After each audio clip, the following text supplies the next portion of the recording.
এটা এটা আমার এই কোয়েশ্চেন একটা। এই কোয়েশ্চেনটা তাহলে করে ফেলি। বলো।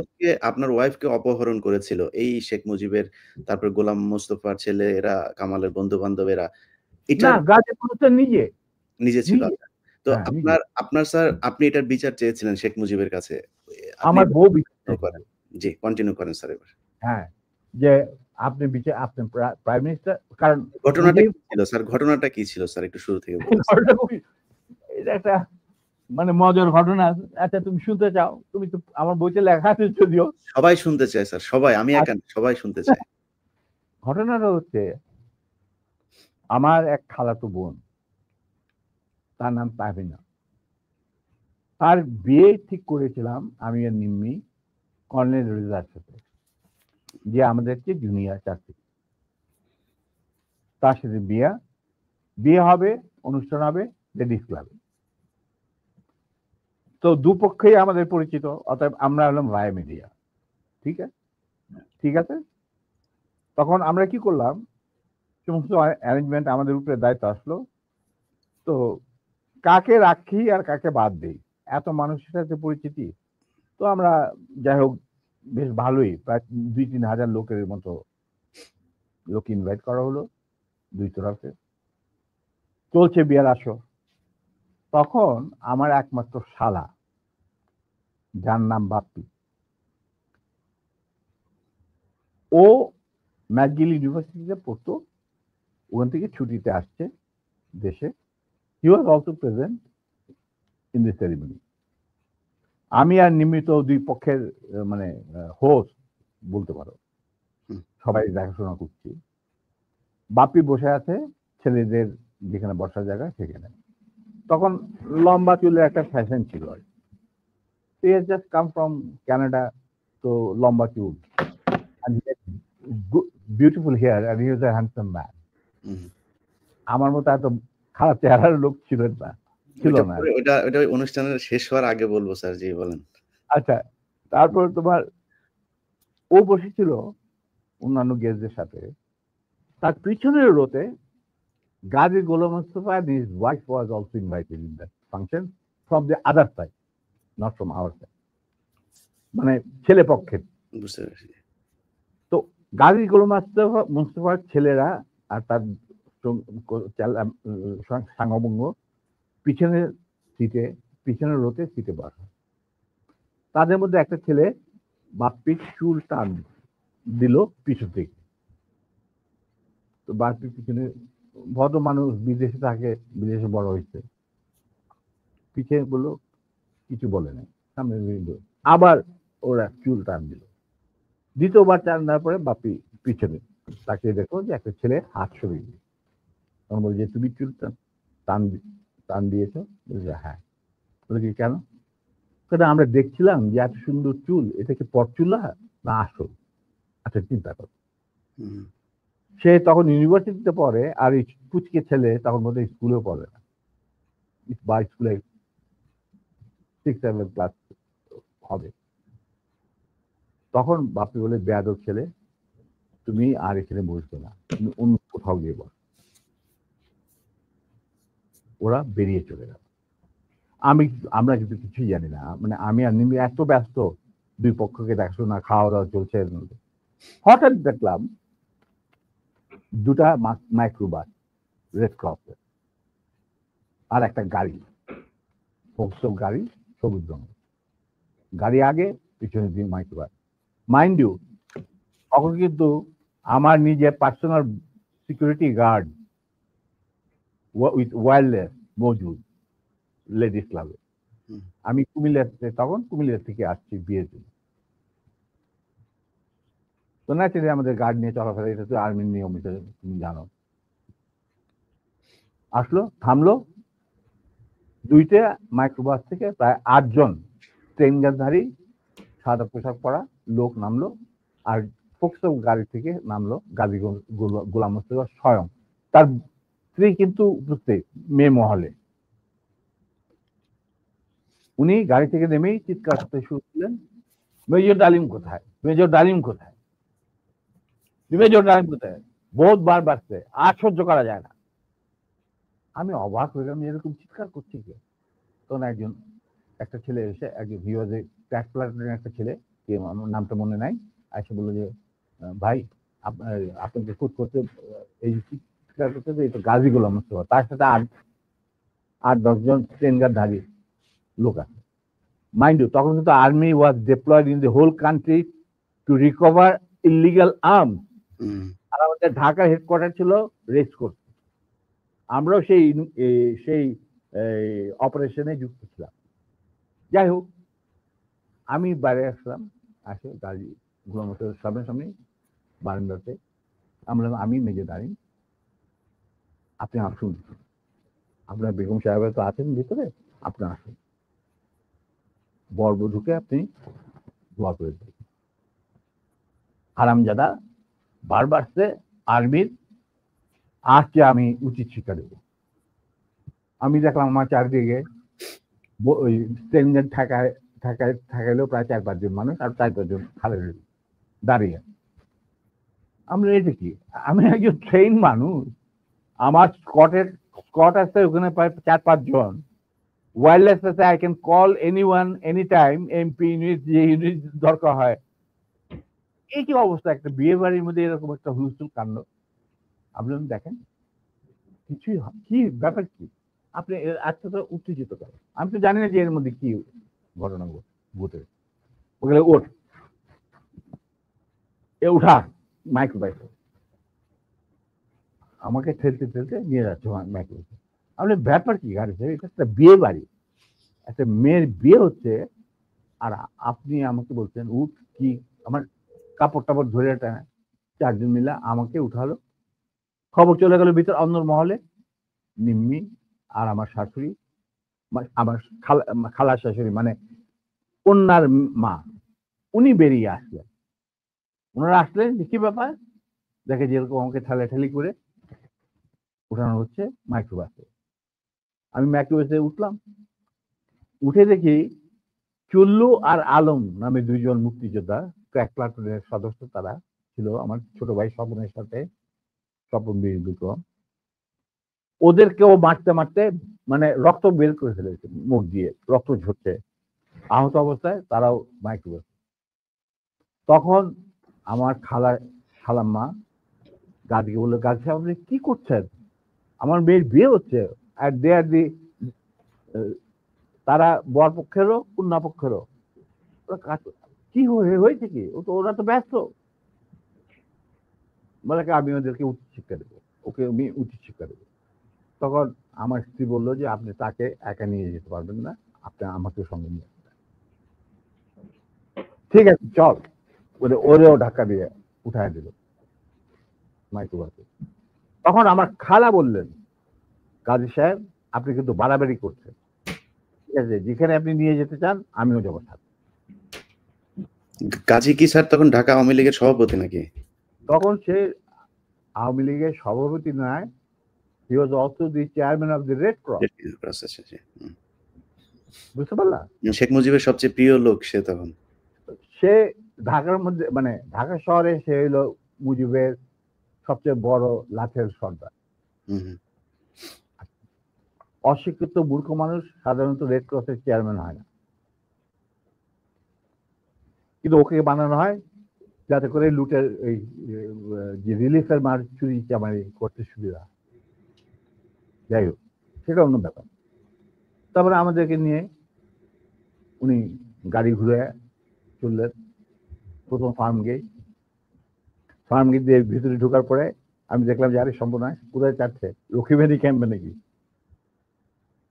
তখন আমি চিন্তা করছি কি করি, এর মধ্যে আমার খালা আর নিম্মি নিজেদের শাড়ি ছিঁড়ে চুল্লু আর আলমকে ব্যান্ডেজ করে দিয়েছে, মানে দিকে দিকে ক্ষত, তার দিকে রক্ত পড়ছিল। আমি হঠাৎ বললাম, গাড়ি থামাও driver. In the meantime Swapan Bapi ওরা কিছু গেস্টকে বোধহয় না বাড়িতে পৌঁছে দেওয়ার জন্য নিয়ে গেছিল গাড়ি করে, বা ওদের গাড়ি আসছিল না, কিছু ওরা উপস্থিত ছিল না। তো আমি বললাম গাড়ি থামা, ড্রাইভার গাড়ি থামা দিল। আমরা তখন আমার গাড়িতে প্রায় 4 জন 3 ধারী লোক, তাদের একজনকে বললাম যে তুমি গিয়ে ওই সামনে যে গাড়ি গোলাম মোস্তফা বসে আছেন, কাজী গোলাম মোস্তফা সাহেবকে বলেন নাইমা এখানে আসেন। Somehow that man with 10 guard, he got down and went to Gazi. গাজিও তখন স্টপ হয়ে গেছে, যে পিছনে গাড়ি স্টপ হয়ে গেছে। আসে বলছে, ওনাকে বোধহয় বলছে যে আপনাকে উনি ডাকছেন মিলিটারি। গাজী গুলিস্তান দরজা খুলে আমাদের মাইক্রোবাসে আসলো। তখন আমি গাজী গোলাম মোস্তফাকে বললাম যে গাজী সাহেব, আপনি তো আমারই নিয়ে চলছেন, কোথায় নিয়ে যাচ্ছেন জানি না, কিন্তু একটা কথা মনে করে রাখেন, আপনাকে মনে করাই দিচ্ছে আপনার ভালোর জন্য, যে আপনি যে আমাদেরকে এই মাইক্রোবাসে, রেড ক্রসের মাইক্রোবাসের মধ্যে ঢুকাই নিয়ে আসছেন, এটা কিন্তু হাজার হাজার মানুষ, শয়ে শয়ে মানুষ দেখতে উপস্থিত ছিল। অতএব আপনি কিন্তু আমাদের সাথে যাই করেন আপনি কিন্তু পার পাবেন। এইটা শোনার পর গাজী গেল একটু ঘাবড়ায়, যে তাই তো, আমি যে উঠাই নিয়ে আসছি এটা তো সবাই দেখছে। তখন আমি বললাম যে আপনি যাই করেন, উনি যখন একটু হতভম্ব হয়ে বোধ দেখাচ্ছে, আমি বললাম যে গাজী সাহেব, আমি আপনাকে একটা পরামর্শ দিই, আপনি যাই করেন আপনি শেখ সাহেবের কাছ থেকে আগে পারমিশনটা নিয়ে নেন, এছাড়া আপনি বাঁচতে পারবেন না। এর মধ্যে আমার ছোট ভাই স্বপন বীরবিক্রম ফেরত আসছে লেডিস ক্লাবে, বাপ্পি ফেরত আসছে। ওরা শুনলো যে এই ঘটনা ঘটছে, ওখান থেকে সোজা স্বপন চলে গেল এমপি ইউনিটে, ঢাকা ক্যান্টনমেন্টে। ওখানে গিয়ে বললো যে এরকম অবস্থা, বিয়ে বাড়ি থেকে কিডন্যাপ করে। এই বিয়েতে কিন্তু জিয়া রহমান উপস্থিত ছিল, শফিলিও উপস্থিত ছিল, খালেদ মোশাররফ, মানে সবাই উপস্থিত ছিল। আচ্ছা, তো ওনার তখন চলে গেছে। সেদিন কি একটা কি ছবি দেখানোর কথা ছিল, সত্যজিৎ রায়ের কি যদি মহানগর না কি একটা ছবি, তো ওটা দেখার জন্য সবাই চলে গেছে আগে, তাড়াতাড়ি খাওয়া দাওয়া করে। তখন এই খবরটা পাওয়ার পরে the CEO of the MP unit এই খবরটা ব্রিগেড মেস, ইউনিট মেস সবখানে এটা সে জানাই দিল। ইয়াং অফিসাররা লুঙ্গি গেঞ্জি পায়জামা যে যা পরা ছিল সবাই ঢাকা শহরে বের হয়ে আসে। তারা খুঁজতে লাগলো যে আমাদের অ্যাবডাক্টেড অফিসার তার ওয়াইফ কোথায়। আর একদল সোলজার এমপির পাঠানো হলো, যারা ওই অবৈধ অস্ত্র কালেকশনে ডিপ্লয় ছিল, গাজীর বাড়িতে যাদের পাইছে সবাই বন্দুকেরা নিয়ে আসছে রেস্ট ময়দান। আমি কিন্তু এগুলো কিছু জানি না। গাজী তখন আমার কথা শোনার পর ও ওদের কিছু চিন্তা করলো, চিন্তা করার পরে দেখলাম যে উনি লক্ষ্মীবেনের দিকে না গিয়ে 32 নম্বরের দিকে যাচ্ছে, কলাবাগানে। আমি বললাম যে আলহামদুলিল্লাহ। তখন 32 নম্বরে গার্ড রেজিমেন্ট ছিল, ফার্স্ট ফিল্ড রেজিমেন্ট, যেটা আমার হাতে গড়া। তারা গার্ড দিচ্ছিল প্রাইম মিনিস্টারের বাড়ি, আমার জানা আছে। তো গাড়ি চললো, আমরা পিছনে পিছিয়ে চললাম আবার কাফেলাকে গাজী 32 নম্বরের গেটের ভিতরে ঢুকতে না দিয়ে বাইরে খাড়া করায়, স্টপ করার পর গাজী তার গাড়ি নিয়ে ভিতরে চলে, আমরা ওখানে থাকলাম। ইতিমধ্যে যখন এরকম সারা আর্মি ডিপ্লয়মেন্ট যারা ডিপ্লয় ছিল তারা যখন গাড়ির পরিবার ধরে নিয়ে আসছে, আর সবখানে ব্যারিকেড দিয়ে চেক করা হচ্ছে প্রত্যেকটা গাড়ি যে আমাদের মিসিং অফিসার তার স্ত্রী কোথায় আছে কিনা, যাতে ঢাকার বাইরে না যেতে পারে। এই হুলস্থুল চলছে। আমাদের তখন রেসকোর্সের কমান্ডার ছিলেন মেজর মুভমেন্ট, সিও ফার্স্ট লান্সার। তো উনি মেজর মুভমেন্ট ছিলেন অপারেশন ইনচার্জ, পরে লেফটেন্যান্ট কর্নেল। আচ্ছা, যাই হোক, তখন আমরা বললাম যে গাড়ি ভিতরে গেল কি বলবে। ঠিক সেই সময় দেখলাম একটা সাদা টয়টা গাড়ি আসলো, ড্রাইভিং সিটে বসে স্বপন, পাশে বসে আমার বোনের জামাই লিটু, আবুল খায়ের লিটু, যে নাকি বেঙ্গল গ্রুপের মালিক, বিরাট ধনী ব্যবসায়ী। ওই সালমান রহমান তোমানের সাথে সবাই একটা। যাই হোক, ওরা দুজন, আর এসপি মাহবুব সঙ্গে। এসপি মাহবুব ছিল মুজিবের খুবই বিশ্বস্ত একজন কিলার, মানে তাকে যে সমস্ত এই মানুষ মারা টারা হতো আর কি। ঢাকা জেলার SP. SP Mahbub, hmm. not major. He was given during the war, he was given rank of a captain. Right? Mahbub was a good friend of mine, and anyway. ওদের গাড়ি যখন আসলো, আর গাড়ি থেকে পরে আমি এই গল্প মাহবুবের কাছে শুনছি যে স্বপন এই ক্যান্টনমেন্টে জানানোর পর সে চলে গেল মাহবুবের বাসা। মাহবুবের কিন্তু সেই বিয়েতে আসার কথা। তো সে ওয়্যারলেসে জানাইছে যে আমি মানিকগঞ্জ থেকে ফিরছি খুব সহসাই, আমি বিয়ে বাড়িতে আসছি, এটা আমার দেরি হবে। তো স্বপন চলে গেছে তার বাসায়, সে তাকে মিন্টন রোডে, মানে ক্লাস 1 গ্যাজেটেড অফিসারদের জন্য একটা এনক্লেভ আছে, তুমি হয়তো জানো, দেখেছো কিনা জানি না। তখন বাংলো ছিল, এখন বোধহয় মাল্টি ফ্ল্যাট, ওই ইন্টারকনের সাথে। তো সেখানে মাহবুব থাকতো একটা। তো ফ্ল্যাটে লিটু আর স্বপন গিয়ে উপস্থিত হয়েছে। ঠিক সেই মুহূর্তে Mahbub was getting ready to come to marriage ceremony. Manikganj থেকে ফিরে আসছে, উপরে এটা দেখা যায় মাহবুব কাপড় টাপড় পরতে, চুল আছে। তখন লিটু আর স্বপনকে দেখে বললো যে কি ব্যাপার, তোমরা এখানে কেন? আমি তো আসছি, আমি তো বলছি তোমাদের জানাইছি, আমার অফিস থেকে জানানো হয়েছে, জানানো হয়নি যে আমি দেরি হবে মানিকগঞ্জ। হ্যাঁ, কিন্তু মাহবুব এক ঘটনা ঘটছে। বলে কি ঘটনা? যে নিম্মি আর ডালিমকে উঠায় নিয়ে গেছে গাজী গরম বিয়ে বাড়ি থেকে। কোথায় নিয়ে গেছে, কি হয়েছে জানি না, তবে তার পরিবারের সবাই এখন অ্যারেস্ট করা হয়েছে। তারা সব ওই তারুদ্দি উদ্যানে আছে, মানে রেস্ট করছে। আর্মি সারা ঢাকা শহরে ছড়ায় পড়ছে। তারা প্রত্যেকটা গাড়ি চেক করতেছে যে looking for the missing officer and abducted officer and his wife. মামকে চাই নাকি? এটা তো সাংঘাতিক কথা।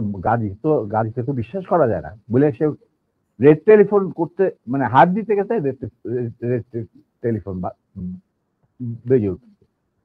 কে? শেখ মুজিব। ফোন মাহবুব। তো উঠাইছে, কে বলছে? আমি মাহবুব বলছি। বলে যে আমি প্রাইম মিনিস্টার মুজিবুর রহমান। বলে কি? জি স্যার বলেন। বলে কি তুই ইমিডিয়েটলি আমার বাসায়। এর মধ্যে chief of staff, deputy chief of staff, CGS, Khalid Mosharraf, এদেরকে ডাকানো হয়েছে, এরাও আসছেন। মেজর কর্নেল নুরুজ্জামান, রকিবানী চিফ, আসছেন সবাই। জিয়া রহমান অলসো কে ডেপুটি চিফ।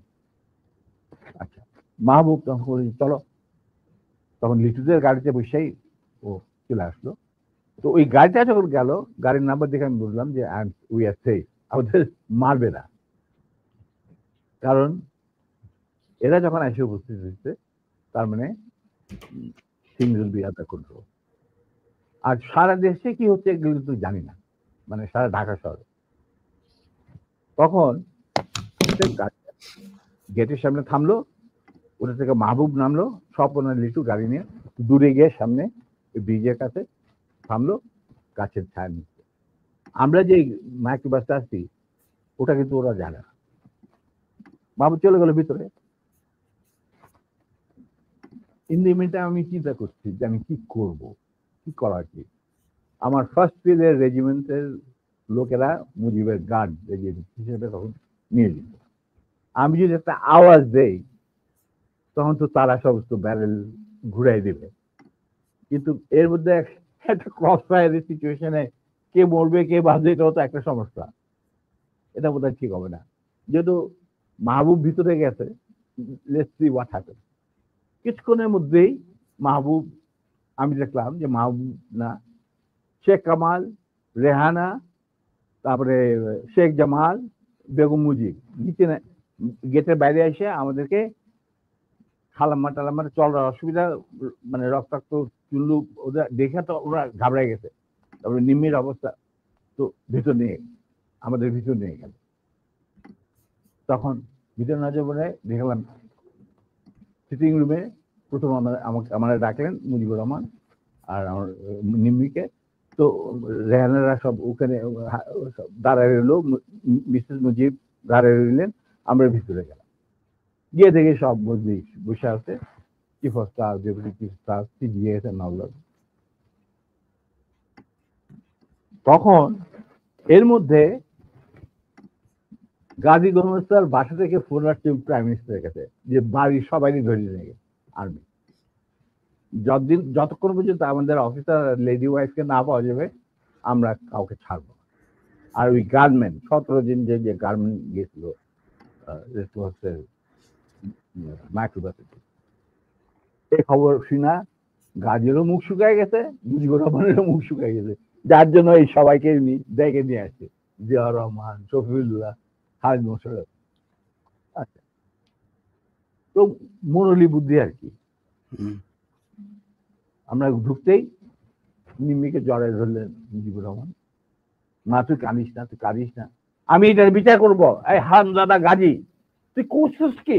এটা কি করলি তুই? যা ওর পা ধরে মাপচা। আমার বউয়ের পা ধরে মাপচা। গাজী একটু অগ্রসর হওয়ার পর আমার বউ বলল, নিজের চপ্পল খুলে বলল, খবরদার, তুমি আমার ক্ষমা পাওয়ার যোগ্য নয়, আমি তোমাকে ক্ষমা করতে পারবো না, তুমি পিছিয়ে যাও। মুজিব স্লাইটলি নার্ভাস, আর বাকিরা তো সব চুপ করে বসে, আমি চুপ করে দাঁড়িয়ে। তখন বলতেছে মা, আবার মুজিব আমার বউ নিম্মিকে জড়ে ধরে বললো, মা আমি এর উপযুক্ত বিচার করব, কি আমার ভরসা রাখ। তখন আমার বউ বলছিল, নিম্মি বলছিল যে চাচা, যাদের রক্তের উপরে আপনি আজ দেশের প্রধানমন্ত্রী, তাদেরই আজকে রক্ত ঝরাটা স্বাধীন দেশে গাজীর মতো একটা কম্বল চোরের হাতে। এর বিচার আপনি কি করবেন? আমি বিচার আল্লাহ, আল্লাহ তার বিচার করবে, আমি আপনার কাছে কোনো বিচার চাই না। তখন আবার বেগম মুজিব উপরে নিয়ে যা, তখন উপরে নিয়ে বোধ হয় আস্তে আস্তে কি জানে। এরপর আমরা বলি এক কাম কর, শফিল্লাহ তুমি ওই আর্মি কন্ট্রোলে ফোন করে মোমিনরে বলো গাজীর পরিবারে ছেড়ে যাবে। তো শফিল্লা পিক আপ দি ফোন, ফোন করলাম মেজর মোমেনকে। মেজর মোমেন বললেন, sir I am sorry, we are deployed to recover the miscreants and the illegal arms operation, আমরা নিয়োজিত। আমি কিভাবে একজন 17 জন অস্ত্রধারীকে ছেড়ে দিতে পারি? কাজী has to produce the missing officer, his wife and এই 17 জন অস্ত্রধারীকে আমাদের কাছে সুপর্দ করতে হবে। তারপরে আমি ডিসাইড করবো আমি গাজীর ফ্যামিলিকে ছাড়বো কি ছাড়বো না। অবস্থা গেল আরো বিগড়ে, মুজিবও কাঁপাকাঁপি শুরু, ওদিকে গাজীগুলো মস্ত তো বুক শুকায় শেষ। আর সকালবেলা দেখো prime minister sir, prime minister desires or not desire, ওনাকে বলেন উনি লিখিত অর্ডার দিল আমি সেটা মানবো না, because I have got my mandate which I have received from my chief of staff. এখানে কোনো ভাই বোনদের ব্যাপার না, এটা হলো লিগাল ম্যাটার, লিগাল ব্যাপার। তখন সকালবেলা তবু দেখো মোমেন্ট, তুমি যদি একটুখানি normal staff please don't, I have got my moral ethics, I'm promise bound, touching the Quran when I got commissioned, আমি এটা আপনার এই কোন রকম আকুতি মিনতি আমি শুনবো না, that is beyond my dignity বলে উনি ফোন রেখে দিল। তখন মুজিব সবই শুনলেন, যে স্যার এরকম ব্যাপার, এটা তো লিগাল কমপ্লিকেশন দেখা দিচ্ছে। তখন বলে আর একবার তুই ফোন কর। তো মুজিবুর রহমান সবিরা বললো, সবিরা আবার ফোন করলো, আমরা দাঁড়ায় আছি, আমি দাঁড়ায় আছি, নিমেরা টু করে চলে গেছে। ফোন করার পরে সবিরা বলে যে লোক moment, I request you once again please তখন মুজিবুর রহমানকে দিয়ে আমার দেয়। উনি ফোন নিয়ে বললেন মেজর মোমেনকে যে মোমেন, আমি মুজিব বলছি। He said, sir, I have no time. I'm running a big operation and I'm the commander. I'm sending one of my officers to your residence. He will explain whatever I've got to say. Well, he dropped the phone. মুজিবের মুখ শুকিয়ে গেল। এখানে যারা বসা কি জিয়া রহমান আর খালেদ মোশাররফ, নুরুজ্জামান, এরা সব করে বসে শফিউল্লাহ, কি করা যাবে? Within 5 minutes, Captain Shahid arrived. He was from cavalry and he was a friend of mine during the student days. আমরা একসাথে কন্টেম্পোরারি ইউনিভার্সিটিতে ছিলাম আর কি। ও হলো তোমার কি বলে এটা, লালবাগের ছেলে, আর আমরা ছিলাম মালিবাগ। যাই হোক, ও আমরা দোস্ত, মানে বন্ধু। তো ক্যাপ্টেন, হি ওয়াজ এ রিপ্যাট্রিয়েটেড অফিসার এনিওয়ে। তো শহীদ আসছে, আসার পরে তখন মুজিবুর রহমানের এবং আদালতের সামনে শহীদ বলেছে, sir, I've been ordered to come and convey the message loud and clear to you that it is a legal matter. Ghazi has violated the Prime Minister's order on which army has been deployed over the whole country, and he had abducted an officer in uniform and his wife while he himself is engaged in this operation along with 17 gunmen in the Red Cross microbus. Now, যেহেতু আমরা deployed আছি to recover the illegal arms, the commander said, no way, Ghazi and these 17 people have to surrender to him, and then legal proceedings will start according to the law. দেশে emergency চলছে, আমাদেরকে prime minister খুব ঝুঁকিপূর্ণ দায়িত্ব দিয়েছেন, আমরা আমাদের যথাসাধ্য চেষ্টা করে যাচ্ছি। তখন বলে স্যার, আমার আর কিছু বলার নেই, আপনার যদি কিছু বলার থাকে আমাকে বলা হয়েছে শুনে আমাদের কমান্ডারকে জানান। না, ঠিক আছে, তুমি যাও বাবা। তো শহীদ চলে গেল। এরপর শেখ মুজিব আমাকে বললো, তুই মাফ করে দে। আমি স্যার, আমি তো বললাম। স্যার, শেখ মুজিবকে কাউকে বোধহয় আপনি মানে অফিসিয়াল কোনো এগুলি মানতো না। আমাকে তুই করে বলতো, কারণ আমার একটা পারিবারিক সম্পর্ক ছিল তো। না, উনি তো মাহবুবকেও তুই করে বলতো, গোলাম মোস্তফাকেও তুই করে বলতো, শফিউল্লাহকেও তুই। আমি জানি না, কিন্তু আমাকে উনি তুই করে বলতেন। আমি তো ওর বাড়ি থেকে যে কোনো সময় গিয়ে ডাক্তার যাইতাম, খাবার খাইতাম বসে। কই মাছ পছন্দ করতেন, ওই ওনার চৌবাচ্চে সবসময় বড় বড় কই মাছ থাকতো, আরামসে খাইতাম, চলন বিলে কই মাছ, কোনো অসুবিধা নেই। আমার তো গতিবিধি ছিল খুবই খোলা, মানে আমি যে কোনো সময় যাইতে পারতাম, যে কোনো সময় ডাকলেই চলে যেতাম। উনি প্রায় ডাকতেন আমাকে আর্মির খবর না।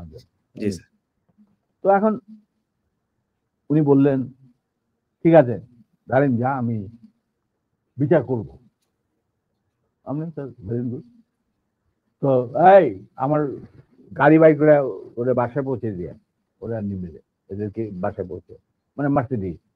আমি স্যার নট নিডেড, বাইরে স্বপন আছে, আরো 2-4 দিনের মধ্যে আসে পড়তে, গাড়ির কোনো অভাব নাই, আমরা চলে যাব, আপনার গাড়ি দেওয়ার দরকার নেই। বলে না, শোনো এক কাজ, আই গাড়িগুলো তুই যাবি এর দেশাতে, বিহার বাকি কাজ যে সম্পূর্ণ হয় নাই সেটা সম্পূর্ণ করেন, সম্পাদন করার জন্য।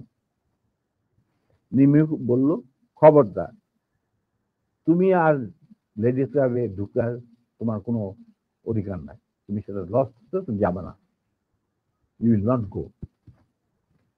তখন চুপ, তোমরা চলে যাই। আমরা চলে আসলাম। আসার পরে কন্যা সম্প্রদানের যে বাকি কতগুলি থাকে না রকম ওই সমস্ত সম্পাদন করা হইল। এরপরে 2 দিন পরে আমি কুমিল্লা ফিরে চলে আসবো। হঠাৎ শেখ মুজিবুর রহমান সাহেব ডাকলেন চিফ অফ স্টাফ শফিউল্লাহকে। ডাকার পরে মধ্যে কি কথা ছিল জানি না, উনি ফেরত এসে বললেন যে Dalim, you can go back to Comilla now, you to তোমার তোমার একটা তোমার এই তোমার নিমের ঘটনাকে নিয়ে এর মধ্যে তো অনেক গোলমাল হয়েছে, এটা আমার বইটা আছে যে কি অবস্থা আর্মির মধ্যে উত্তেজনা না অল দিস থিংস, এগুলো আমি ডিটেলসে যাচ্ছি না। উনি বললেন যে একটা কোর্ট অফ ইনকোয়ারি করতে হবে। কাজব ব্যাপার, দোষ করলো গাজী, কোর্ট অফ ইনকোয়ারি হচ্ছে আমার। তা আমি বললাম যে ঠিক আছে স্যার, কোর্ট অফ ইনকোয়ারি করতে করেন। তা আমি আর কুমিল্লা যাওয়া বন্ধ হলো। এরপরে আর আমার কুমিল্লা যাওয়া হয়নি। উনি কি করলেন, হঠাৎ একদিন, না এরপরে আমি কুমিল্লাতে ফেরত চলে গেলাম কোর্ট অফ ইনকোয়ারি শেষে। কুমিল্লা থাকা অবস্থায় হঠাৎ একদিন ঢাকা থেকে ফোন আসলো যে 13 জন না অফিসারকে আর্মি থেকে বাদ দেওয়া হয়েছে। ইনিশিয়ালি 65 জন অফিসারকে এনলিস্ট করা হয়েছে, আর প্রথম যে 7 জন অফিসার লিস্ট বাড়িয়েছে পিও 9, প্রেসিডেন্সিয়াল অর্ডার অফ 9 একটা ছিল তখন। কোনো কারণ দর্শানোর ব্যক্তি রেখে আপনি যে prime minister was entitle to sack anyone from the service। এবং সংসদ সদস্যদেরকেও। হ্যাঁ, তো P1 এটাকে বলা হইতো প্রেসিডেন্সিয়াল অর্ডার নাম্বার 9, পিও 9। তো ওই পিও 9 এর আমরা আমি আর আমার নাম প্রথম, তারপরে নূর, বাকি 5 জন। তো নূর, আমি এই ঘটনা যখন ঘটে খবরটা আমি ঢাকা থেকে পাই রাত্রেবেলা। সেদিন আমার বাড়িতে একটা পার্টি ছিল কুমিল্লায়। আমি আমার আমি কুমিল্লা জিলা স্কুলে পড়াশোনা করছি। স্কুলের টিচারদের আর ভিক্টোরিয়া কলেজ থেকে পরীক্ষা দিয়েছিলাম। ওই কলেজের সমস্ত প্রিন্সিপাল থেকে সমস্ত প্রফেসরদের আমি বাড়িতে একটা দাওয়াত করছিলাম। ওই পার্টি চলছিল, তখন হঠাৎ নূর আমাকে ফোন করে ঢাকা থেকে জানাইলো, হি ওয়াজ দেন এডিসি টু জিয়া রহমান, যে স্যার আমাদেরকে তো স্যাক করা হয়েছে পিও 9 এর আন্ডারে। খবরটা আসছি ব্রিগেড কমান্ডার নাজিমুল হুদার কাছে। তো নাজিমুল হুদা আমাকে খুব ভালোবাসতেন। যুদ্ধের সময় আমরা একসাথে ছিলাম, কয়েকটা অপারেশনও করছি আমি ওনার সেক্টরে থেকে। হি ওয়াজ এ ফাইন ম্যান। উনি আগরতলা ষড়যন্ত্র কেসের মধ্যে একজন আসামি ছিলেন। যাই হোক, টু কাট ইট শর্ট, উনি এই ব্যাপারটাকে মানিয়ে নিতে পারেন। এর পরের দিন উনি আমাকে নিয়ে বললেন যে আমি যাচ্ছি ঢাকায়। ঢাকায় যে আসলাম, সন্ধ্যার সময় গেলাম শেখ মুজিবের বাড়িতে। He also had an easy access to Sheikh মুজিবের house. গিয়া শেখ মুজিবকে একটা রেজিগনেশন লেটার দিয়ে বলে, sir this is a resignation I am serving, I am submitting, এটার official copy will come due process to due process. Mujibur Rahman was ফেরুল্লাহ। এটা কি রাজু, তুই কেন? Sir I am no more interested. যেই আর্মিতে আমরা কোনো কিছুর লোভে আমরা আর্মিতে চাকরি করি না, না পয়সার লোভে না কুলগোষ্ঠীর লোভে। আমরা শুধু আমাদের দেশের খেদমত করার স্বার্থে আর নিজেদের আত্মসম্মান বজায় রাখার জন্য আমরা ইউনিফর্ম ধারণ করি এবং ওথ নিই। যেখানে আমাদের ইউনিফর্মের কোনো মূল্য নাই, আমি সেই আর্মিতে চাকরি করি। যদি আপনি আমার অনেক কাছের লোক, আপনাকে তবে আপনার প্রতি আমাদের শ্রদ্ধা থাকবে। এদের যদি আপনি চাকরি থেকে বাদ দেন, আমি সেই জায়গায় চাকরি করতে না। You become very emotional. তোরা খালি তোদের দিক দেখো, আমার দিকটা কেউ দেখে না। তখন উনি বলেন যে স্যার আপনার দিক দেখা আপনি যথেষ্ট, আর অনেক লোক আছে, but this is my final decision. তো আমরা বেরিয়ে আসছিলাম সালাম জানায়, তখন মুজিব আমাকে বললো যে ডালিম তুই একটু থাম, হুদা তুই একটু বাড়ি যা। হুদা বাড়ি গেল, আমার বললো যে তুই আর নূর আমার সাথে রাখবি বাসায় যত তাড়াতাড়ি সম্ভব। তো গেলাম মুজিবের, আমরা প্রথম যাইতে চাই না, কেন যাবো ওখানে, সেই জন্য। যাই হোক, আবার রিমাইন্ডার আসলো মুজিবের তরফ থেকে, তখন তো আর মানা করা যায় না। গেলাম, যাওয়ার পর that was the last meeting between us and between me and Sheikh Mujib পরিবার। যথাযথ তিনতলায় এই রুমে যেখানে গোপন মিটিং হতো ওখানে গেলাম। রেহানা চাটা দিয়ে গেল, আমি নূর আর তো আমরা চাটা খেলাম। হ্যাঁ, সেসব বলে দেখো বাবা তোরা শুধু তোদের সাইডটা দেখা, আমার সাইডটা দেখ, আমার তো পার্টি নিয়ে চলতে হয়, আমি তো একজন রাজনীতিবিদ, পার্টি বাদ দিয়ে তো আমি চলতে পারি না। আমি আমরা তো কোনো রাজনীতি ইনভলভ না, পার্টি কেমন করে চালিতে হয়, কিভাবে চলবে সেটা এই সমস্ত ব্যাপারে আমাদের কোনো জ্ঞানই নেই। আপনার জ্ঞান আছে, আপনার জ্ঞান আপনার কাছে রাখেন, আমাদের কেন এই সমস্ত বলতে বলে কি না না তুই তোরা তো আমার এই ডিসিশনে পার্টি চাপে আমাকে আমি সিদ্ধান্ত নিতে হয়েছে। হ্যাঁ স্যার আপনি ভালোই সিদ্ধান্ত নিচ্ছেন, 65 জন অফিসারকে চাকরি বার করে দিলে কি অসুবিধা হবে, আর্মিতে তো হাজার হাজার অফিসার আছে। উনি বললো যে না না শোন, তোরা কি তোদের জন্য আমি কি করতে পারি, তোরা যদি বিদেশে চাকরি করতে চাস আমি তোদেরকে বিভিন্ন মিশনে পাঠাতে পারি, যেখানে যাদের ইচ্ছা। তোরা যদি ব্যবসা করতে চাস তাহলে শেখ নার্সারে পার্টনার হয়ে ব্যবসা কর, মানে তার ছোট ভাইয়ের সাথে পার্টনার হয়ে ব্যবসা কর। আমরা বললাম চাচা আপনি আমরা শ্রদ্ধা করি, এখনো শ্রদ্ধা করি, আপনি ভালো মনে করছেন, আপনি আমাদের চাকরি চ্যুত করছেন, আল্লাহ আল্লাহ খায় আল্লাহ, খাওয়া পড়ার জন্য আপনার ভাইয়ের সাথে মিলে ব্যবসা করতে হবে না আমাদের, আমরা ওইরকম পরিবার থেকে আসি নাই দুজনেই, এটা আল্লাহ চালাই নিবে, মালিক আল্লাহ, রিজিকের মালিক আল্লাহ। আর দ্বিতীয় কথা, বিদেশে চাকরি নেওয়া সেটাও সম্ভব না, আপনি সরকারের আন্ডারে আমরা আর চাকরি করতে পারবো না কোনো ব্যাপারে, যদি পারেন ইউনিফর্ম ফিরিয়ে দেন তাহলে আবার আমরা চাকরি করবো, তাহলে দরকার কিছু। কিন্তু যার আগে একটা কথা বলে দিচ্ছি, এই যে আপনার পার্টি করতেছেন না, যারা আপনার কানে মধু ডালে সবসময় যে বাংলাদেশ মানে মুজিবুর রহমান, বাংলাদেশের জনগণ মুজিবকে ভালোবাসে, মুজিব তাদেরকে ভালোবাসেন, আবার একই সাথে আপনি দেখেন যে টিকা গণভবনের দেওয়ালে যে মুজিব বলে কম্বল তোরা গাদি, এতগুলি কম্বল আইলো আমার কম্বলটা কই, সেটাও বাংলিশ করে বাইরে পাঠাই হারামজাদা। এদের নিয়ে আপনার রাজনীতি করতেছে করেন। আবার টিকা দেখা যায় মুজিবের মাথায় গোবর, বুদ্ধি বলে কিছু নাই।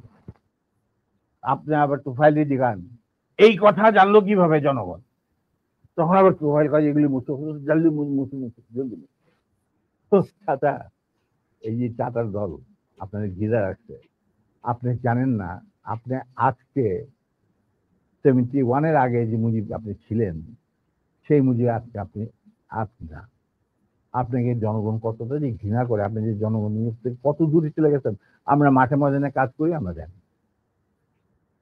দিন একদিন আসবে চাচা, আগে হোক পরে হোক দিন একদিন আসবে, যেদিন যখন গুলির বৃষ্টি শুরু হবে সেই গুলিগুলো কিন্তু সব আপনি নিজেই ধারণ করতে হবে, আপনার চারিপাশে একজন লোককে খুঁজে দেবে। আসি সালাম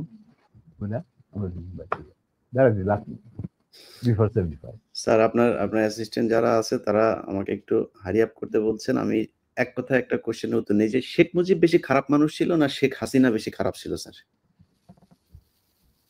দেখো অ্যাকচুয়ালি শেখ হাসিনা তো তখন খুবই ছোট, তার সাথে তেমন একটা ইন্টারাকশন ছিল না, বিয়ে হয়ে গেছে ওয়াজেদের সাথে, কিন্তু আমি দেখতাম যে প্রত্যেকদিন রাত্রেই মায়ের সাথে হেঁটে আইতো মুজিব, আমার বেগম মুজিব খাওয়াইটা এবার পাঠাই দিত। আচ্ছা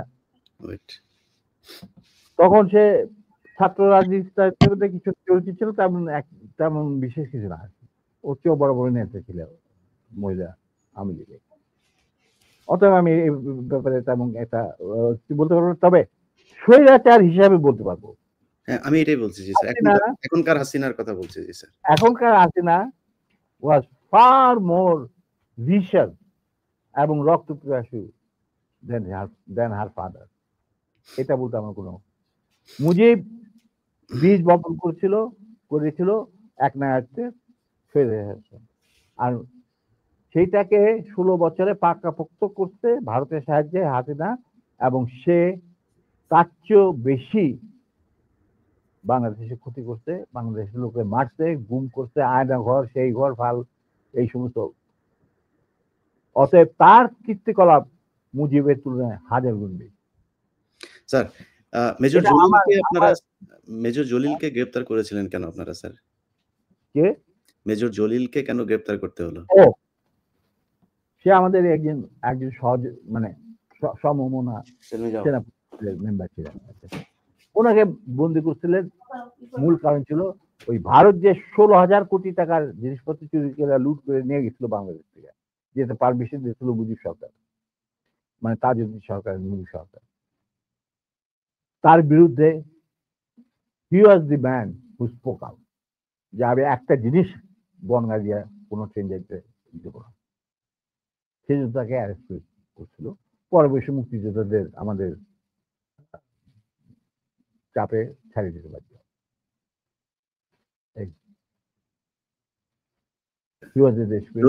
জহির রায়হানের বিষয়টা কি ছিল স্যার? দেখো, আমরা তো আর্মিতে চাকরি করতাম, তো বাইরে কি হচ্ছে টচ্ছে, তবে কিছু জানতাম। স্বপন নবন এরা ছিল, সব ক্র্যাক পার্সন, সবাই চেনা। আমি তোমাকে বলবো, যুদ্ধের সময় শেষ পর্যায়ে একবার দীপুধর কলকাতাতে ভিজিট করছে। ভিজিট করার সময় as a foreign minister Khondakar Mushtaq তার অনারে একটা চা চক্রের বন্দোবস্ত করে 19 নম্বর থিয়েটার রোডে, মানে মুজিবনগর সরকারের পীঠস্থান। সেইখানে আমি উপস্থিত ছিলাম, আর অনেকে উপস্থিত ছিল। মাহবুব ছিল, তৌফিক রায় চৌধুরী, দুল কাদের খান, ডক্টর কামাল সিদ্দিকী, আরো অনেকেই, যে সচিবালয়ে যারা থাকে বড় বড়। সেখানে আমরা জটলা পাঠায় তখন কথাবার্তা বলছিলাম যে 90 স্বাধীন বাংলাদেশকে কিভাবে গড়ে তোলা যাবে। বিভিন্ন জন বিভিন্ন রকম কথা, বিভিন্ন অঙ্গনে কি করতে হবে না হবে, এই সমস্ত আলাপ হচ্ছিল over the cup of tea. আর ডিপি ধর ঘুরে ঘুরে প্রত্যেক গ্রুপের কাছে গিয়ে শুনছিলেন যে কি কথাবার্তা হচ্ছে। এক সময় আমরা যখন কথাবার্তাতে লিপ্ত, ডিপি ধর আমাদের কাছে আসলেন। আসা তখন আমরা ডিসকাস করছি যে বাংলাদেশে ইকোনমি কিরকম হবে, ইকোনমিক পলিসি কি হবে, কৃষি ক্ষেত্রে কি হবে, চিকিৎসা ক্ষেত্রে কি হবে, এই সমস্ত ব্যুরোক্রেসি কিভাবে রিবিল্ড করা হবে। তখন ডিপি ধর আমাদেরকে, আমরা নোটিস করে নিই যে সে এসে দাঁড়িয়েছে, সে আমাদের কিছু করে, বয় gentlemen, listen to me. You don't have to bother about all this thing. You will just go back to independent Bangladesh and rest of the thing will be taken care of by us. এই কথার সাথে যদি তুমি একটু relate করার চেষ্টা করো, তাহলে জহির রহমান, যেহেতু উনি একটা মুভি বানাচ্ছিলেন অপকীর্তি, মানে সকল মুক্তিযুদ্ধের উপরে, মানে আওয়ামী লীগের অপকীর্তি এবং কিভাবে ভারতকে দেশ বেঁচে দেওয়ার খেলা চলছে, এই ব্যাপারে উনি একটা ভিডিও বানাচ্ছিলেন। অতএব তাকে ডাইকে নিয়ে গিয়ে মারা ওই মিরপুরে, এটার সাথে একটা সাদৃশ্য তো খুঁজে পাওয়াই যায়, যদিও এটা প্রমাণিত নয়। স্যার, যুদ্ধে 30 লক্ষ মানুষ মারা গিয়েছে, এটা তো বলার কথা। নারী সম্ভ্রম হারিয়েছিল পাকিস্তানি মিলিটারিরা। 30 লক্ষ তো নয়, শোনো, এই 30 লক্ষ কথাটা জন্ম নিল কেমনে, সেটার ইতিহাস বোধহয় আবার বইমেজে লেখাতে। আমি তোমাকে আবার স্মরণ করার জন্য তোমার শ্রোতাদের বলছি, মুজিব যখন ইংল্যান্ড মানে লন্ডন হয়ে ইন্ডিয়া হয়ে বাংলাদেশে আসবে, লন্ডনে উনি কয়েক ঘন্টা যাত্রা বিরতি করেছিলেন। এগুলি সব অর্গানাইজ করেছিল পাকিস্তান সরকার। তখন তার সাথে দেখা করতে যায় সিরাজ ভাই, বিবিসির বাংলা বিভাগের হেড, আর বাংলাদেশের মিশনের ইনচার্জ রেজাইল করি, ফরেন মিনিস্ট্রি অফিসার, যার সাথে আমিও চাকরি করছি কিছুদিন, ওনার সাথে আমার জানাশোনা আছে। এই দুজন মুজিবুর রহমানের কাছে যায়, ক্যারিজ হোটেলে নিয়ে তারা সবাই বিরতি, মানে যত ঘন্টা রেস্ট। তখন মুজিব তাদেরকে জিজ্ঞেস করা, এটা আমাকে সিরাজ ভাই নিজে বলে দেবে। সিরাজ ভাইয়ের সাথে আমার একটা ঘনিষ্ঠতা ছিল আগে থেকে, যখন আমি ছাত্র জীবন ছিলাম। তখন উনি বাংলা বিভাগের ইনচার্জ। ডেভিড ফ্রস্ট আসছে মুজিবের ইন্টারভিউ নেওয়ার জন্য। তো মুজিব তখন সিরাজ ভাই আর এই রেজাউল করিম সাহেবকে আলাদা ডেকে নিয়ে জিজ্ঞেস করতেছে যে সত্যি কি বাংলাদেশ স্বাধীন হয়েছে নাকি আমাদের কোথাও নিয়ে মাইর ফালানোর বন্দোবস্ত করা হয়েছে। তখন সিরাজ ভাই ওনাকে বললেন, স্যার মুজিব ভাই, বাংলাদেশ স্বাধীন হয়েছে, আপনি চাইতেছেন as a prime minister of Bangladesh, কিন্তু আপনি ইন্ডিয়া হয়ে যাচ্ছেন কেন সেটা আমরা বলতে পারবো না, এটা আপনার সিদ্ধান্ত। তখন বলছি ক্ষয়ক্ষতির, তখন তো ইন্টারভিউ নিব, তো ক্ষয়ক্ষতি কত? তো যে সবকিছু মিলে প্রায় 3 লক্ষর মতো। 3 লক্ষ। এখন 3 লক্ষরে তারপরে সিরাজ ভাই যে পরে আমাকে বলছেন যে আমি কোনোদিন ভাবতে পারি না যে মুজিব ইংরাজিতে ডেভিড ফ্রস্টের সাথে কথা বলবে। আমরা বলছি যে উনি বাংলাতে কথা বলবেন। ডেভিড ফ্রস্ট পরে তর্জমা করে নেবে। যখন ইন্টারভিউ নিতে ছিল তখন David frost asked this question, what do you think is the losses of life in this so-called freedom during this freedom struggle? Mujib বলল 3 মিলিয়ন। 3 লক্ষ করে বানায় ফেলাইলেও 3 মিলিয়ন। ওইখান থেকে যে রেকর্ড বাজার শুরু হইলো 3 মিলিয়ন, ওই 3 মিলিয়ন চলতেই আছে। তখন আফটার দ্য ইন্টারভিউ সিরাজ ভাই তখন মুজিবরা তো আর কাট্য করতে পারে না, he is talking to the David frost একলা, যেমন আমি তোমার সাথে কথা বলতেছি সেরকম। After the interview was over, Mujib went to retire into his bedroom. Siraj ভাই কেম and Rizal Karim came. They saw David Frost handkerchief বাইর করে তার চোখ মুছতেছে, পানি পড়তেছে তো চোখ মুছতেছে। তোরা মনে করলেন যে মুজিব এমন ইমোশনাল কথা বলছেন যার জন্য ডেভিড ফ্রস্ট আর তার অশ্রু বিসর্জন শুরু হয়ে গেল এবং অশ্রু তারা বন্ধ করতে পারছে। তখন তারা বললো, David, why you are so emotional? We have hardly seen you too much emotional and never saw eyes rolling down your water rolling down your eyes. ব্যাপার কি? তখন ডেভিড ফ্রস্ট বলল, মুজিবের ইন্টারভিউতে আমি কান্দাছি না, the way he was rogering my mother tongue, আমি উইটের জন্য আমার চোখ দিয়ে পানি পড়ছে। মানে ইংরাজি ভাষাটাকে তিনি এত বিকৃত ভাবে বলছেন যার জন্য আমার চোখ দিয়ে পানি পড়তে বাধ্য হইল। এখানে আজকে মতো থাক, আমার একটা কাজ আছে, আমাকে একখানে আবার যেতে হবে। আমি তো বামডুলে ঘুরে বেড়াই। স্যার 2 মিনিট সময় নেব। 14 ডিসেম্বরে বুদ্ধিজীবী হত্যাকাণ্ড দিবস নিয়ে স্যার একটু বলেন। ভাই, বুদ্ধিজীবী হত্যাকাণ্ডটা ওই তুমি যদি দীপুধরের কথা, স্যার এটা কারা করেছে স্যার? দীপুধরের কথাটা যদি তুমি শুনে থাকো ভালোভাবে, আত্মতরা যদি শুনে থাকে, সেটা তো পরিষ্কার ইঙ্গিত থাকে যে তারাই সবকিছু করে দেবে, আমাদের কাজ দরকার নাই। তো এটা কার খাচ্ছে? পাকিস্তানের ওদের মাইরে কি করবে? ওরা কি পাকিস্তানে এসে তাদের খেদমত করবে? না, তাদেরকে এদেরকে মারার পর একটা মেধাশূন্য বাংলাদেশকে তারা গড়বে ইন্ডিয়ান স্টাইল, মানে ইচ্ছা মতো। এই ব্যাপার। এই যে রকেট সাইন্সের দরকার না ওনার। রাইট স্যার, এই যে 2 লক্ষ মা বোনের ইজ্জত পাকিস্তানিরা নষ্ট করেছে, এই যে বলা হয়, আপনারা স্বাধীনতা যুদ্ধের পরে কি পরিমাণে নারীদেরকে পেয়েছিলেন যারা এসেছিল, তাদের সম্ভ্রম নষ্ট করা হয়েছে? আমি তো মাত্র 2 জন নারী চিনি, আর কি বলি। আমরা তো দেখি না, আমরা তো সারা বাংলাদেশে, আমি যদি এখন হবে না, কারণ তাদের ইচ্ছা তো আমি কেন ভুলবন্টু করতে যাবো? আমি তাদেরকে এক্সপোজ করলাম, কিন্তু আমি 2 জন নারী এবং তাদেরকে আমরা সাহায্য করছি যতটুকু সম্ভব। আর স্যার সব শেষ কোশ্চেন হচ্ছে, সিরাজ শিকদারকে স্যার কেন মারা হলো, এটা বলে আমি আপনাকে আজকের মতো বিদায় দেবো স্যার। দেখা, Siraj Sikdar was a genuinely patriotic revolutionary, তার জন্য তাকে জীবন দিতে হয়েছে এবং তাকে ধরছে থ্রু এন ইনফিলট্রেটেড এজেন্ট যে ছিল E A Chowdhury, additional IG of special branch. E A Chowdhury তার শালাকে পেনিট্রেট করছিল, ওর মাধ্যমে ধরে। এই ইঙ্গিতটা আমাকে মাহবুব আগে দিচ্ছিল এবং আমি ইঙ্গিতটা পৌঁছে দিয়েছিলাম সিরাজের কাছে, but It was, I think, too late, but whatever it is, he got caught. Sir মাঝখানে একটু বোধহয় অসুস্থ যাচ্ছে আপনার শরীর। এর আগে ২-৩ বছর আগেও আপনার মাসল-টাসেল একদম সিক্স প্যাক ট্যাক ছিল। শরীর কেমন স্যার? আপনাকে জিজ্ঞেস করা হয়নি। আলহামদুলিল্লাহ। দেখো তোমার সাথে কথা বলতেছি, তুমি আমার দেখতেছো, সবাই দেখতেছো। নিম্মি ভাবি কেমন আছে, আমাদের সবার প্রিয় ভাবি? না, উনি বেঁচে নাই, উনাকে আল্লাহ নিয়ে গেছে। ও উনি নাই না, আচ্ছা। ও হ্যাঁ।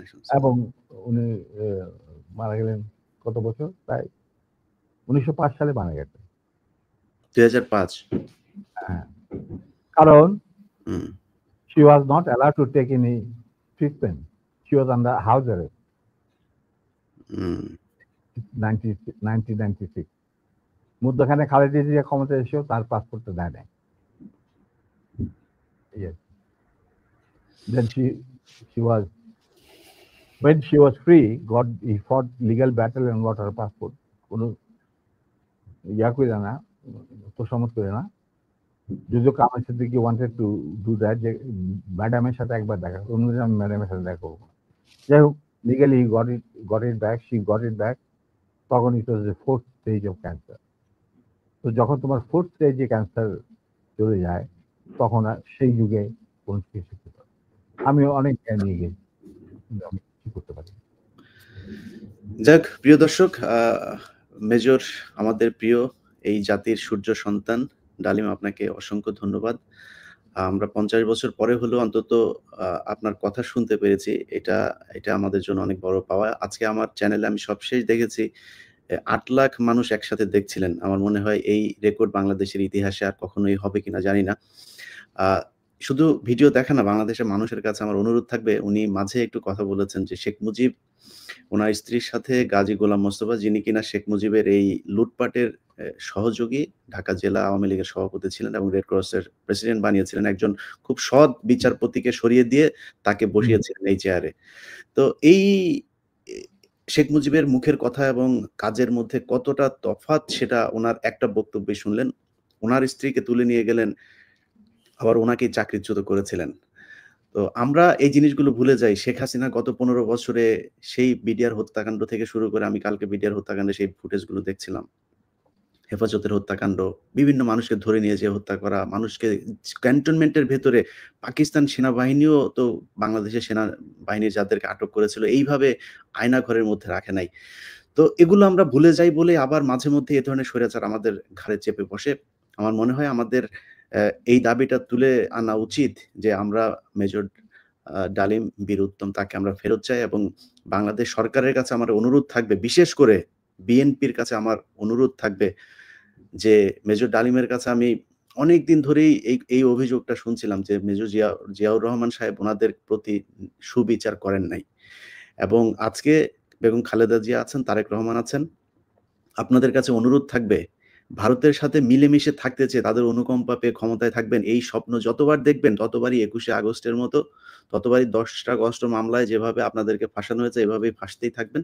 সো আপনাদের একটা পক্ষ নিতে হবে। বাংলাদেশের মানুষ এই ভারতকে কতটা ঘৃণা করে এবং পাকিস্তানকে কতটা পছন্দ করে, সেটা আজকের এই মেজর ডালিমকে নিয়ে আমার যে অনুষ্ঠান সেটা প্রমাণ করে দিল। এবং মেজর ডালিমরা সরাসরি তো তারা শেখ মুজিবের হত্যার সাথে জড়িত। উনি সেই হত্যায় জড়িত ছিলেন কিনা না ছিলেন আমি সেই কোয়েশ্চেন করিও না, সেটা কোনোদিন করব না। কিন্তু সেই পক্ষে উনি কাজ করেছেন এবং শেখ মুজিবের বিপক্ষে উনি ছিলেন এবং শেখ মুজিবের ক্ষমতাচ্যুত করার পক্ষে উনি ছিলেন। সেই আমি মেজর ডালিম বলছি, সেই বক্তব্যের মধ্যে দিয়ে আমরা প্রমাণ পেয়েছি। কিন্তু আজকে এই মেজর ডালিম যদি নাকি সেই কাজটা না করতো, তাহলে বাংলাদেশ কোথায় যেত, কি হতো, সেটা আমার মনে হয় একটু চিন্তা করে তার প্রতি ন্যায় বিচার করা উচিত। এবং সেই সম্মানটা যদি শেষ বয়সে জনাব মেজর ডালিমকে আমরা যতটা ইয়াং ম্যান হিসাবে দেখছি, ওনার বয়স ৮০-র উপরে, আপনার ৮৫ তাই না স্যার? না, ৭৫। ৭৫। যাই হোক ৭৫ বছর বয়স। তো ৭৫ বছর বয়স অনেক বয়স। উনি দেখতে অনেক ইয়াং, যদিও খুবই নিজের শরীরের প্রতি উনি খুব যত্নবান। এখনো জিম করেন নিয়মিত। তো আমার মনে হয় যে এই মানুষটার এখনো বাংলাদেশকে দেয়ার অনেক কিছু আছে। আর যাই হোক, তারা কখনো বাংলাদেশের পক্ষে কাজ করবে না। আমি তারেক রহমান এবং বেগম খালেদা জিয়া, আপনাদের কাছে অনুরোধ থাকবে তার ব্যাপারে একটু সদয় হবেন। এবং আমার বিশ্বাস যে তাকে যদি যথাযথ সম্মান দেওয়া হয়, তাহলে তিনি আবারও দেশে যেয়ে এই দেশের হাল ধরবেন। বীর যোদ্ধা আপনাকে অসংখ্য ধন্যবাদ। আপনার অনেক ব্যস্ততার মাঝে আমাদেরকে সময় দিয়েছেন। যদি জাতির উদ্দেশ্যে আর কিছু বলার থাকে। হ্যাঁ, শেষ কথা, প্রথমত আমি তোমাকে ধন্যবাদ জানাচ্ছি। তোমার সাথে কথা বলার পর আমার প্রত্যয় আরো দৃঢ় হয়েছে যে তুমি ভবিষ্যতে আরো অনেক বড় কাজ দেশের জন্য করতে পারবে সাংবাদিক হিসাবে। আর আমার দেশবাসীর প্রতি এবং বিশেষভাবে তরুণ প্রজন্মের প্রতি আমার শেষ বক্তব্য যে আমাদের অভিজ্ঞতা থেকে যদি তাদের বিপ্লবকে এগিয়ে নেওয়ার স্বার্থে তাদের লক্ষ্য অর্জনের লক্ষ্যে কোনো কিছু অবদান আমরা রাখতে পারি তারা মনে করেন, তাহলে আমরা পিছ পা হব না। আমরা সারা জীবন দেশ আর দেশের মাটি এবং মানুষের জন্যই যা করার করেছে, নিজেদের জন্য কিছুই করে স্যাক্রিফাইসের কথাটা না হয় বাদে দিলাম। আমি কাউকে, যারা ভুল করেছেন তারা সবাই শিক্ষা গ্রহণ করেছেন আশা করি, এবং তারা যোগ্য প্রাপ্যও পেয়েছেন। অতএব আমি তাদের কথাও বলতে চাই না। আমাদের কোনো রকম তার প্রতি কোনো প্রতিহিংসা মানে মনোভাব নেই। যার মতো কাজ করেছেন আল্লাহ তার বিচার করবেন, এবং বিচার হয়ে গেছে, কিছু বিচার বাকি দিয়ে গেছে, তা আল্লাহ